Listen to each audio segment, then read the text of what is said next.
বাইরে বৃষ্টি হোক কিংবা অলস কোনো বিকেলে গরম গরম মুচমুচে ফ্রাইড চিকেন হলে কিন্তু আড্ডাটা একদম জমে যায়। তবে আমি কিন্তু আড্ডা দেওয়ার জন্য বানাইনি, আমি বানিয়েছিলাম আর্জেন্টিনা ফাইনালে যাবে আর সেটা সেলিব্রেট করার জন্য।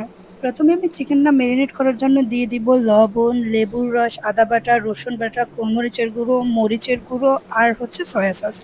সয়া সসটা এখানে আমি 2 চা চামচ পরিমাণ দিয়েছি, আর মাংসটা ম্যারিনেট করে 2 ঘন্টার জন্য আমি ফ্রিজে রেখে দিব।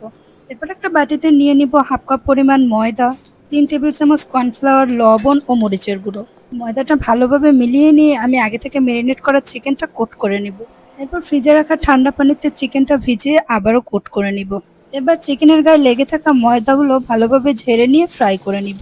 চিকেনটা ফ্রাই করার সময় তেলটা আগে থেকে গরম করে নিতে হবে। এরপর চুলার ফ্লেমটা লো রেখে তারপর ধীরে ধীরে ভেজে নিতে হবে। আজকের চিকেনটা কিন্তু অনেকটা সফট হয়েছে এবং খেতেও ভীষণ মজা ছিল। আর চিকেনের সাথে সাথে বানিয়েছিলাম মজার একটা মেয়োনিজ। তো আজকের মতো টাটা।